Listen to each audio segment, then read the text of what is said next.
Hey there, viewers, and welcome back to the South Main Auto Channel. That's a 2010 Subaru. It's a Forester, and I'm sure it's probably got the big 2.5 in it. Customer complaint, the money light's on. However, when I drove it in, it wasn't on. So I don't know. I plugged in the Autel. It's over here doing its little scan. Looks like it's found some codes, so let's see what we have. It's almost finished. All right, so we have 11 codes. Wow.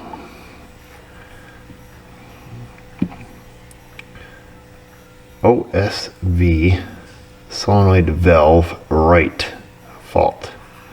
OSV.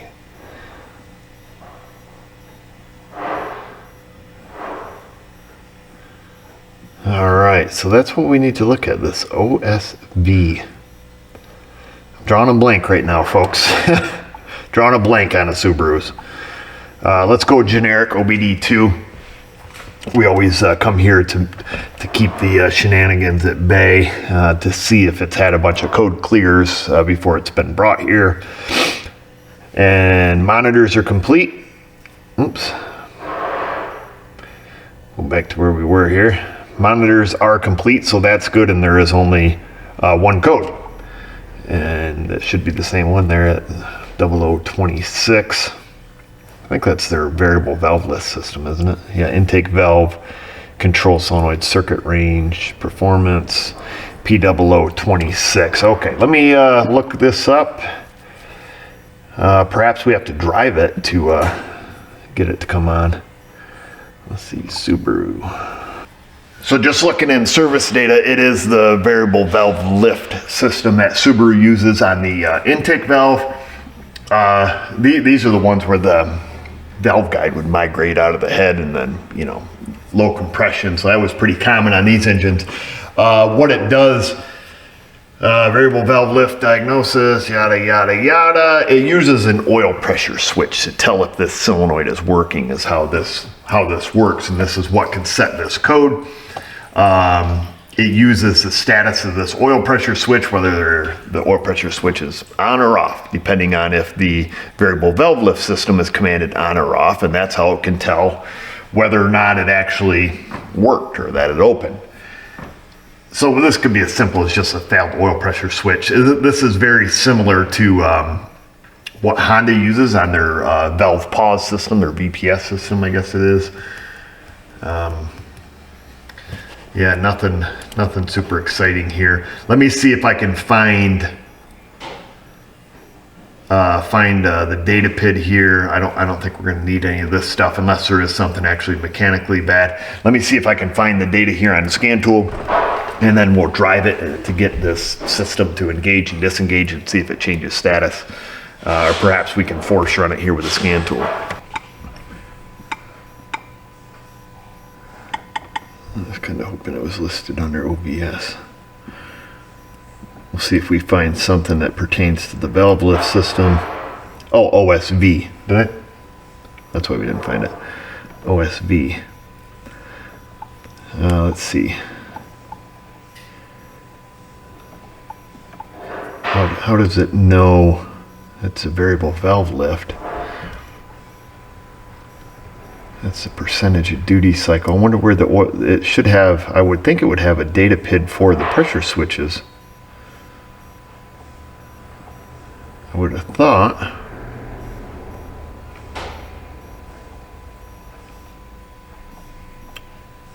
Huh. Oh, here we go, engine.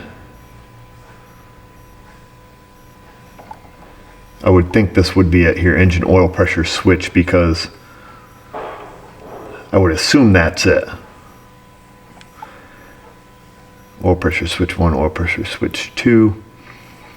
What's it say here? Okay, in high mode. Okay, so I'm just looking at scan data over here on the other screen, or at the service data. When the variable valve lift diagnosis oil pressure switch remains off, even though the intake valve tried to enter high mode. Oh, okay. That's when it's judged as no good. Oh, okay. So if it's stuck high or stuck low, that's when this is judged as no good. Let me just start it up here.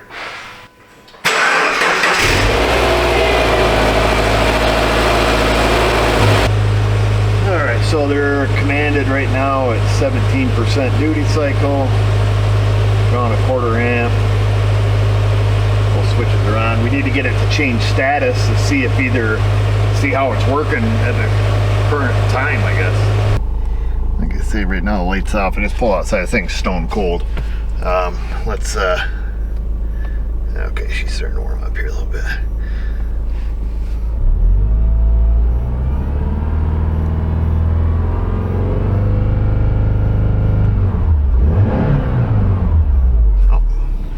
See that?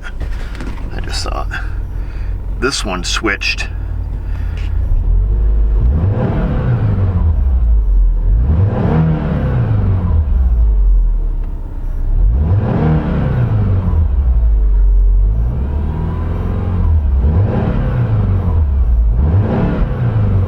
Interesting. Data on these Subarus is so stinking slow. Let me go take a first shakedown here.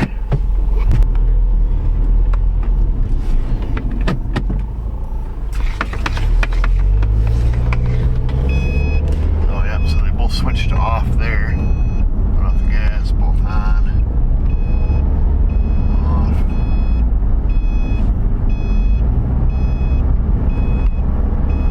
Shoot. Looks like the system is functioning now.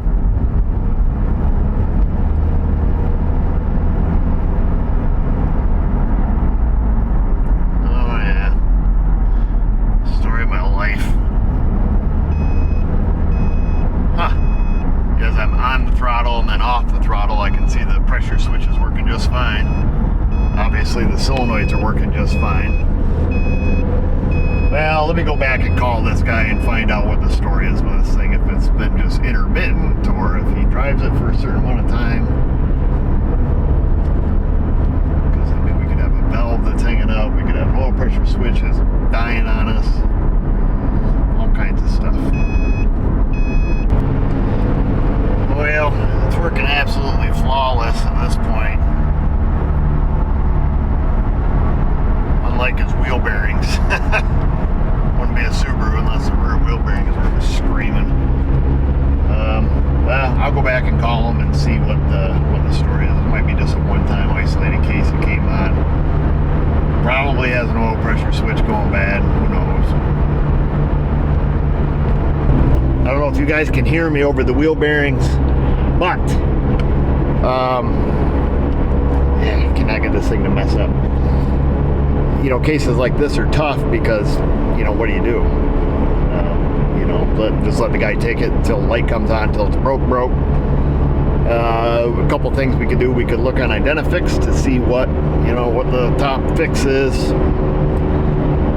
and then, you know, be able to offer the customer advice. My advice in a situation like this is always, well, just wait. You know, if it's not a big to-do, if it doesn't stop the car from running, then let's wait for it to get broke.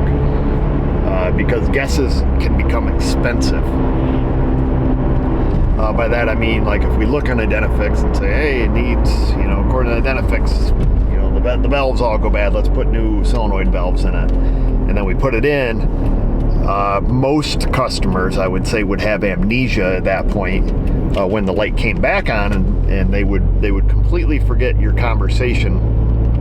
And then they would say, you just fixed this thing, but the light's back on. And I'd be like, yeah, remember we were just taking a big fat guess. I don't remember that. So I try to avoid that situation if I can, if you know what I mean. Always try to avoid customer amnesia. It's a real thing and it happens. I've been doing this long enough to know that. So let me head back and give the guy a call.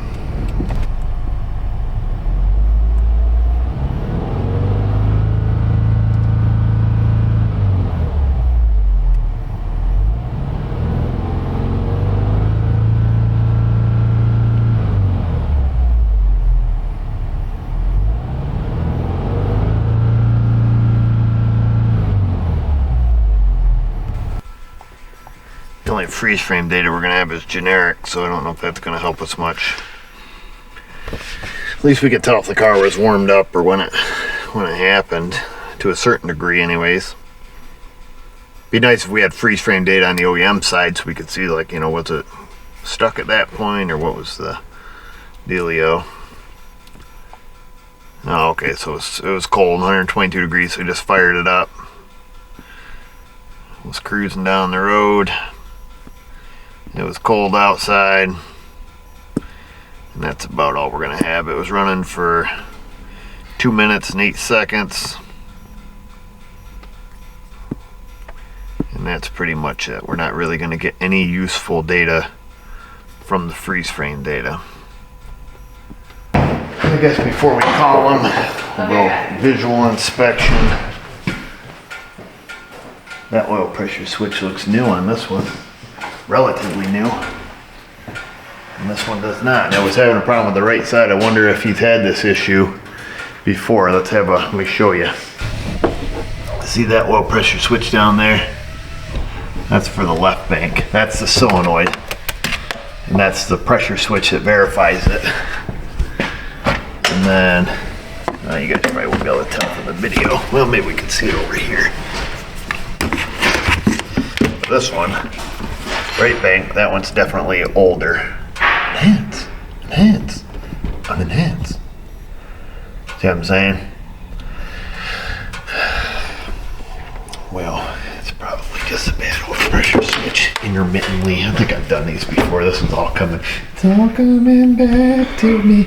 But it's a hard thing. It's a hard sell, man. I bet if I jog this guy's memory, he's probably had a similar issue, left bank. Oh, let's look on the old Silver Bullet program and see what parts they say we need to change. Well, that was easy. There was 557 cases of faulty oil pressure switches, and then like 40 some cases of faulty solenoids. I wonder how many cases there was of the car being out of oil. It is a Subaru, so it's always a possibility. Oil's full and clean. Well, at this point, let me just call him and see if he wants to drive it till the light comes on, if he wants to take a big fat guess and throw a switch in it, which only takes a minute. I would offer that to the customer, I guess. But like I say, I definitely would have very clear notes on the repair order stating as nothing more than an educated guess. And, you know, no responsibilities, yada, yada, yada, da, da, da, da, da. Well, I called him up. He said he did not recall having that left side one replaced. He did say, however, though, he had it at the Subaru dealer a while back, a long time ago. And they, of course, did the Subaru required maintenance of X amount of miles, which included the head gasket. So sounds like he had the head gasket replaced, and he thought that maybe they may have done it then, he said, but he wasn't sure. I discussed with him my thoughts and feelings, my emotional time, what I thought, what I would do if it were me and it isn't, and what his options were. Which included, but we're not limited to, wait. Just wait for it to break, and then I can tell you beyond a shadow of a doubt what your problem is, lady. So there's the pressure switch. And then I told him, according to the World Wide Web, what the most common issue was. And also what I found in previous experience. And he says, get her done. Not quite like that, but basically, put a little thread compound on here. And I did. And I'm very clear, I didn't say I did, I'm very clear with my customer when I tell them this is a big fat guess. It may work and it may not. It has a high probability of working, but it's not guaranteed. He was completely understanding of that and was, in his words, willing to take the chance because it seems to make sense. So. And like I say, I will document it on the repair order for sure. And obviously have it signed and dated in case there is early onset amnesia I don't know if it's anything that can be on scent, but just in case one of the two parties forgets, either him or myself, then we'll go from there. So that's it. And I cut him a very good deal. I told him, I said, well, sir, you're already paying for 1 hour of diagnostic time. I'm gonna throw this in for free. So that's what we just did. We just put the part in for free. I told him it only takes a minute to change it. I'd include it because it is a guess. I kind of don't like doing this, if I'm being honest. Not free stuff like that. That doesn't bother me. Put it in for free. I care less about that. But not a big guesser. I really don't like. It. It has good probability though. OP69er17. That's your part number from Napper if you're looking for those oil pressure switches. And something else that's funny, hee ha ha funny sort of way, not really, is we had another video similar to this where I was going to wrap this one up and ask you guys what you do, but the last time we did one like this was also on a Subaru. Lady's car or guy's car. It was an Outback, it was maroon. I don't remember what I titled it, but I'll try to find it maybe a year or two ago. A customer complained on that one, if I recall correctly, it was stalling. You know, start, stall, you know, go somewhere, stall, you know, have to give it gas to get it running. And, you know, no codes, couldn't repeat the problem, but it was happening intermittently enough where it was getting annoying for this guy. If I remember in that video, we just did some basic maintenance on it. We cleaned the throttle body. We talked about certain thing. I think we did, I don't know if we did an air filter, cleaned the mass airflow, throttle body. It was pretty dirty because I remember using some AMSOIL power foam. I thought I had some of that around here. Stuff worked great. Needless to say, I give that car back to the customer, and you know, he's a regular guy that I see all the time, and the car's been working great ever since. And it's been, you know, like I say, more than a year or two. We resolved his issue by taking, you know, big fat guess, and was, you know, transparent with that customer as well. And then, you know, here we are in this one. I want to know what you guys do in a shop, or how you would receive this as a customer. Now, I know a lot of you have bad tastes in your mouth from shops, you know, because a lot of them, this can be their approach to everything. Like, well, let's just look on Identifix and just start unloading parts until something sticks. Maybe that's why I'm apprehensive to even offer this to a customer, because I'm not a shotgun approach guy, as you guys know. I mean, if I can't prove what it is, generally speaking, I'm not gonna offer you a big fat guess. Something like this, kind of easy. Those switches are dirt cheap, according to Identifix, high probability.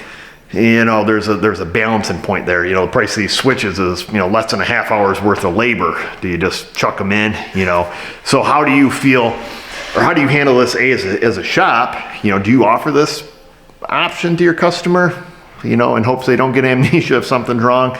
And as a consumer, you know, if you're the customer, how do you feel when the shop calls you or the service writer calls you and says, well, we don't really know, here's your options. We can wait for it to break and then we can tell you the truth, what's going on. Or option B, and we got a couple of these switches, we're not gonna charge you to put them in. It may or may not fix the problem. Complete transparency, it might not fix the problem, but it might. High probability that it will. How do you go about that? Or how does that sit with you? I don't know how to say that. My words are leaving me today. Too much coffee. If I get nuked up on caffeine, then I can't. The words. That's it. Why don't you guys down in that comment section? Insta, Facebook. you know. And just if I can do it, you can do it. Thanks for watching.